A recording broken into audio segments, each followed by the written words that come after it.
Ooh, look at that delicious creamy soy yogurt made in my Instant Pot Pro using just a carton of soy milk and a little bit of yogurt and cornstarch. If you're wondering how to make soy yogurt at home, in this video, I'm just going to share with you a really quick and simple tutorial of how I've been making this at home with just a few simple ingredients. Hi everyone, I'm Veronica, a former professional chef turned homemaker, and I love sharing all kinds of small kitchen appliance tutorials, as well as all kinds of homemade recipes that you can basically stop having to buy things at the store and be able to make it at home.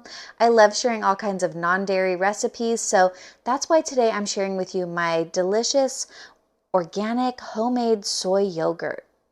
Now, I have several ways of making yogurt at home, but in this video, I'm just going to share with you how I do this in my Instant Pot Pro. Now, this Instant Pot has a yogurt button, so that's why I'm using this one. Now, there are a lot of other videos showing how to make yogurt using all different types of other appliances, but in this video, if you have an Instant Pot that has a yogurt function, this is going to be the one that you're going to use. But check out my playlist for all kinds of other recipes using soy, because I am also going to be showing how to do this in a yogurt maker as well, and I'm showing all different ways of making soy yogurt, including how to make it from homemade soy milk. But this is a really simple and easy recipe that I'm sharing with you today. I don't always have a lot of time to make soy milk from scratch, so I do use sometimes some organic boxed soy milk. Now this one is from Trader Joe's. I really like this one because this is unsweetened, and if you look on the back, the ingredients are just two simple ingredients: water and organic soybeans. Now this is what I would recommend if you're going to be making any type of soy milk, and honestly in general, this is the type of soy milk I always recommend because it doesn't have any fillers or additives, and this is just the best type. Now there's other brands that you can purchase on Amazon, and I'll share links in the description below to some of those, including West Soy and Eden Soy. They both make a really great unsweetened organic soy milk.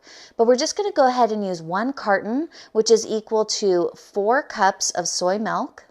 Now this is a totally optional ingredient, but if you want this to be a little bit thicker, we are going to go ahead and add 1 tablespoon of organic cornstarch. I'm using the Anthony's brand organic cornstarch. I buy this in bulk on Amazon, and I'll share a link in the description below to this one.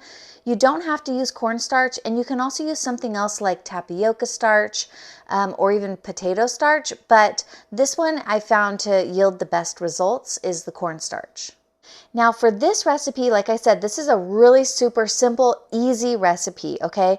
I have other recipes that I'll be sharing of how to use a vegan yogurt starter product, but instead of buying a product, what I want you to do is actually just buy a plain, unsweetened vegan yogurt. I'm going to use the Trader Joe's organic creamy cashew cultured yogurt alternative. This is made with cashews and coconut cream. Now you can buy yogurt that is totally plant-based like this one and just consume that, but to be honest, I'm trying not to eat too much cashews or coconut, and this one is made with both. So that's why I'm going ahead and just using the cultures that are in this yogurt to start my yogurt that I want to consume, which is made with the soy milk. Okay, now let's go ahead and make our soy milk. So I'm starting with a brand new package of yogurt. I definitely recommend starting with like an unopened package because maybe you have yogurt that's just been sitting in your refrigerator for too long and it's moldy or something. So I definitely recommend just getting a fresh brand new package. Okay, first I want to combine the cornstarch with a little bit of the milk to help make the cornstarch dissolve in the milk without having to mix it into 4 cups of milk. I'm just going to pour a little bit in here. Now I'm going to add 1 tablespoon of this, and I'm just going to go ahead and stir it until it's nice and dissolved.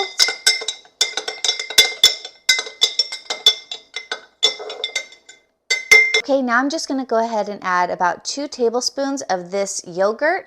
Now the bacteria in this yogurt is what's going to turn the rest of that milk into more yogurt. So it sounds a little funny to buy some yogurt to make yogurt, but all I needed was really those 2 tablespoons, and we'll probably eat this as well. But now I can take this and turn this into the soy milk yogurt that I actually want to eat on a regular basis. And then once this is actually cultured, I can actually go ahead and just use 2 tablespoons of this yogurt to make the next batch. So I have everything kind of nicely mixed together in there. Now I'm going to go ahead and pour the rest of this carton of milk into my clean jar. Now I'm using a glass jar. I don't want to use a stainless steel jar. Stainless steel is naturally like antimicrobial bacteria, so it would kind of it can prohibit the growth of the bacteria, so I don't want to do that. So I was able to get almost this entire box in there. I don't want to fill it too much because then it'll be too full in my 4-cup jar. But I have sterilized this in my dishwasher, so you want to make sure you're using all completely sterilized, sanitized equipment because we're growing bacteria and you don't want to introduce any bacteria that is not the bacteria that you want to grow. Okay, now I'm just going to remove the lid of my Instant Pot. I'm just going to set this jar inside. Some people add water in here, but you don't have to add water. It actually will hold the temperature just fine in the Instant Pot without adding any water. Now I did put a lid. I've done it with or without a lid before. I found that the lid is just a little bit better, so I'm just going to go ahead and put the Instant Pot cover on. Some people do it tightly, some people don't do it tightly. I found I just do it tightly and that's fine. So then I'm just going to do the yogurt function. I'm doing it on low for 12 hours. You don't want to do it more than 12 because then the bacteria will start to like decompose a little bit. So 12 hours is enough. Now I'm starting this right now at about 7 o'clock in the evening. So that's going to give me yogurt fresh and ready to go at 7 a.m. tomorrow. And I'm going to show you what that looks like next.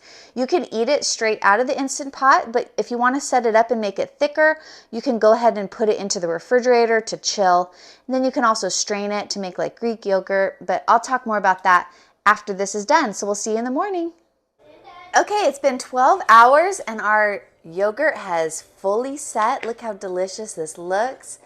It's nice and thick and creamy. Now from here you can go ahead and actually strain it to make like a Greek yogurt, but I'm just gonna go ahead and put this one into the refrigerator.